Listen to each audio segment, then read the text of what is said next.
Natatandaan mo pa ba kung anong unit ng Nokia yung kauna-unahan mo naging cellphone? Ako noon 8210. Pinaglumaan ng ate ko, binigay niya sa akin. Pero dati kapag ka meron kang 3310, astig ka na nun. Yun yung unit na hindi nawawala sa uso. Dati ang hassle ng communication.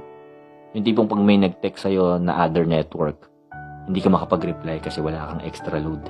Kasi ang load mo nun kadalasan, only text lang sa Smart o kaya only text lang sa Globe.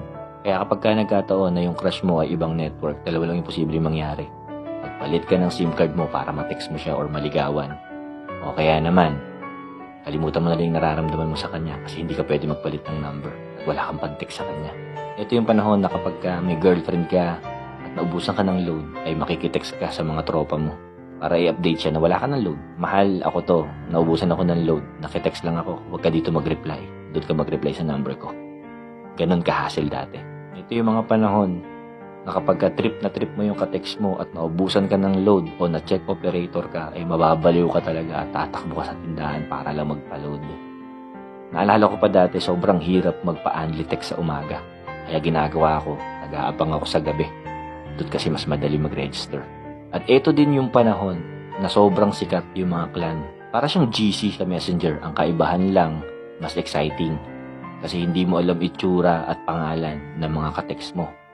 Kasi codename lang yung gamit. Tanda ko pa noon ng codename ko, Mr. Kyoto. Kasi feeling ko cute ako dati. At ang tanging paraan lang para makita mo ang itsura nila at makilala sila ay umattend ka ng Grand Eyeball. At pagkatapos ng eyeball na yon, doon ka magdidesisyon kung sino yung kakaririn mo sa private message. Nakakatawa kasi nagkakapalagayan talaga ng loob kahit nagsimula lang sa text at hindi magkakakilala. Meron nga, nagkakatuluyan pa. Ito yung panahon na kapag ka may nag-text sa'yo na number lang at sinabing, "Can you be my textmate?" ay kikiligin ka talaga. Tapos ang reply mo, "Who you? Saan mo nakuha number ko?" Nandyan na itatanong mo sa mga kaibigan mo kung kilala ba nila yung number na yon. At darating ang panahon na makikipag-meet up ka sa kanya. Gagawin mo, aagahan mo dun sa meeting place nyo. Magpapasama ka pa sa kaibigan mo. Aabangan mo yung pagdating niya. Kapag ka-trip mo, itutuloy mo yung eyeball. Pag hindi mo type, magdadahilan ka na lang na may emergency. Hanggang sa hindi mo na siya iti-text.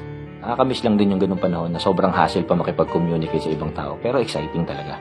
Ngayon naman ay mas pinadali na talaga. Hindi natin maitatanggihan dahil na rin sa internet at sa makabagong teknolohiya. Mga smartphone, Apple. At hindi lang chat yung pwede mong gawin sa cellphone mo ngayon. Kahit wala kang ka-chat, marami kang pwedeng paglibangan. May mga games, application, YouTube, TikTok, Facebook. Kasi dati, pag may nag-text lang sa cellphone mo, dun mo lang siya magagalaw. Ngayon naman, kahit lobat at naka-charge ng cellphone, ang hirap bumitaw. Diba? Ngayon ikaw ay nagbalik